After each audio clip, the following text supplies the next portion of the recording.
L'énergie solaire est une source d'énergie qui dépend du soleil. Cette énergie permet de fabriquer de l'électricité à partir de panneaux photovoltaïques ou des centrales solaires thermiques grâce à la lumière du soleil captée par des panneaux solaires. L'énergie solaire est propre, n'émet aucun gaz à effet de serre et sa matière première, le soleil, bien que distant de plus de 150 millions de kilomètres de nous, est gratuite, inépuisable et disponible partout dans le monde. Les panneaux solaires convertissent directement la lumière en courant électrique continu. L'onduleur permet de transformer l'électricité obtenue en courant alternatif compatible avec le réseau. Les compteurs d'énergie mesurent la quantité de courant injecté dans le réseau. Une énergie est dite renouvelable lorsqu'elle provient d'une source que la nature renouvelle en permanence, à opposition à une énergie non renouvelable dont les stocks s'épuisent avec le temps. Comment fonctionne alors un système solaire?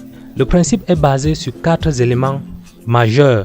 Nous avions les panneaux solaires, les contrôleurs de charge, la batterie et puis l'onduleur qui va convertir la tension continue en une tension alternative.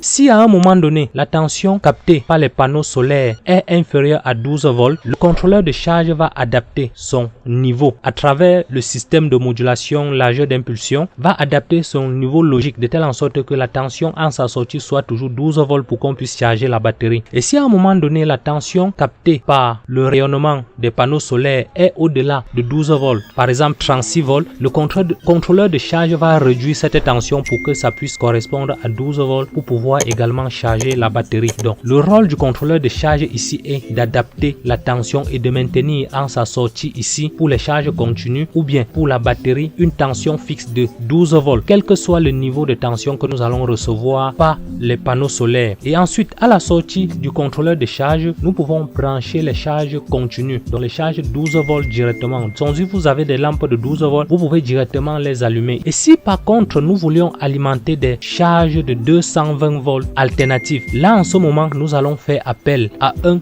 onduleur qui peuvent être de 2 types. Nous pouvons avoir des onduleurs qui sont des purs sinus qui vont nous permettre d'avoir une tension purement sinusoïdale ou bien des tensions alternatives qui sont en créneau. Donc vous aviez 2 types d'onduleurs sur le marché, nous allons préférer les pur sinus. L'onduleur à son tour va prendre la tension continue qui passe à travers la réserve également de batterie et puis va produire ici en s'en sortie une tension de 220 volts 50 Hz, de telle en sorte que si nous avions des tensions, des charges de 220 volts, nous pouvons directement les connecter à la sortie de l'onduleur et avoir une tension normalement.